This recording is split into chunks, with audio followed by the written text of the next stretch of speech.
I'd heard the stories. Everyone had. About the whispering stalker. A creature that roamed the forests, stalking its prey with a slow, relentless pace. They say you hear it first. A whisper just behind you, low and coaxing, calling your name. And then you start to feel it. A presence lurking just out of sight, getting closer, always closer. The last thing you hear before it takes you is the sound of its dry, raspy breath in your ear.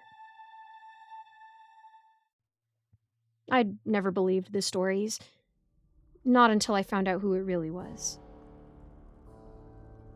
The truth was that it was a man in his late 20s finding young women to murder and use to his heart's content. I found that out from my uncle, a police officer who warned me of who my father really was and why he worked so late. The story was buried by the town, but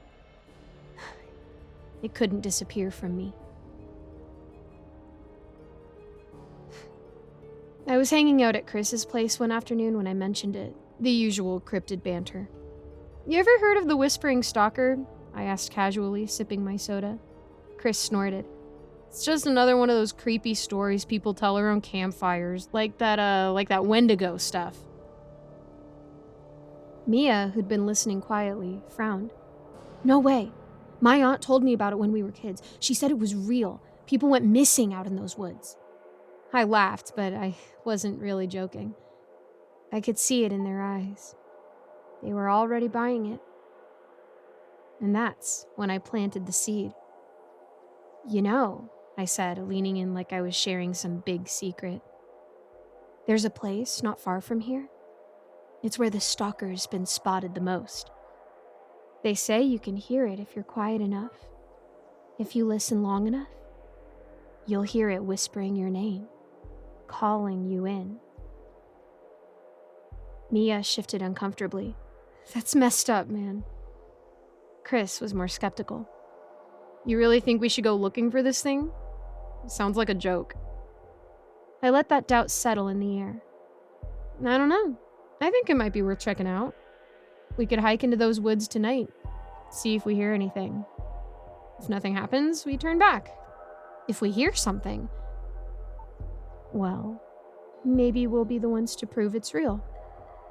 Mia hesitated. "I'm not so sure about this."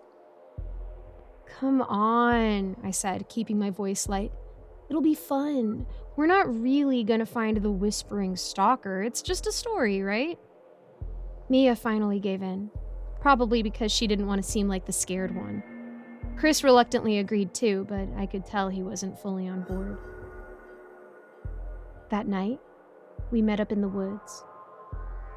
It was cold, the moon hidden behind clouds, casting the forest in a thick, dark blanket. We had our flashlights, but the beams barely cut through the trees. I could feel the tension between us, and I knew it was the perfect time to make it real. I led the way, pretending to look for signs of the stalker, scratches on trees, disturbed ground. I let the silence grow, let the tension build. And then I made my move. I started to whisper, just faintly at first. A low, barely audible sound. Something that might be mistaken for the wind or the rustling of leaves. But it wasn't.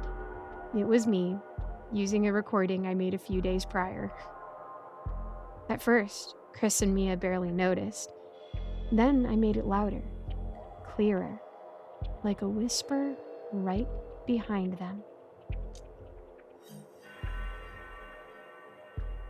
"Chris, Mia." They stopped dead in their tracks.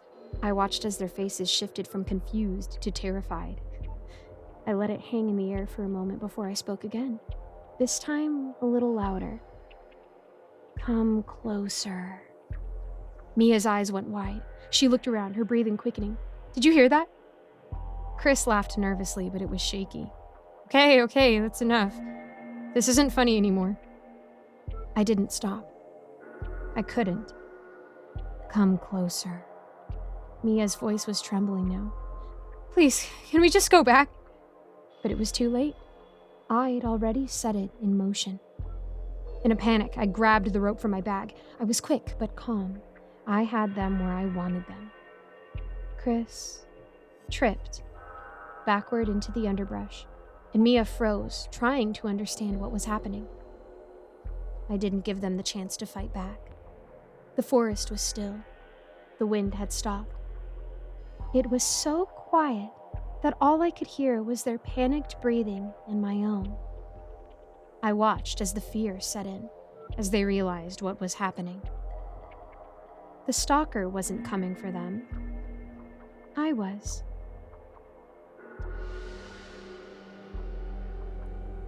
It was quick. Too quick. A few stabs, just enough to keep them quiet, and it was over. Their bodies were heavy on the ground, their faces twisted in fear, and still trying to scream, but unable to. I didn't feel anything. Not guilt, not fear, just satisfaction. I had continued what my father had to stop. I dragged their bodies deeper into the woods, making it look like the stalker had taken them. There were signs, broken twigs, torn fabric. No one would suspect me. No one ever did. The next morning, I went home. I washed the blood off my hands. I acted like nothing happened. But then tonight, I was lying in bed, replaying the events in my mind, my heart racing from the thrill of it. I was drifting off to sleep when I heard it.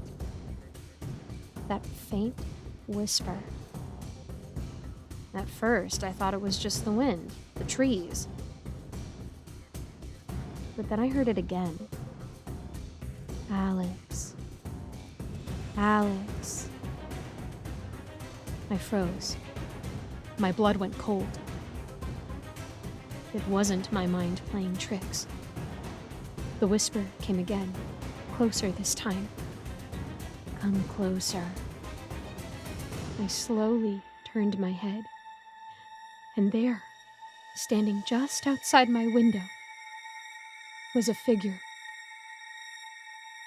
It wasn't tall, not like I expected. It was hunched, its face hidden under a dark hood. Its body was long and thin, like a twisted version of a man. And from beneath the hood, I saw its eyes glowing faintly, yellow and unblinking. The whispering stalker wasn't a story.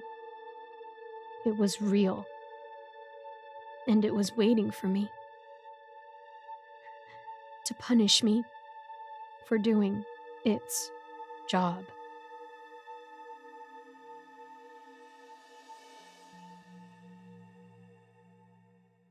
Thanks so much for making it to the end of this video. A quick shout out to my patrons: Seven Cities Journalist, Mr. Sankofa, Austin My Love, Rinku Star, William Hartley, Cupcake Hips, Alonzo, IC Narrates, and Jesse Hartley. And guys, every month I put in the description a different cause or organization or charity to give money to donate.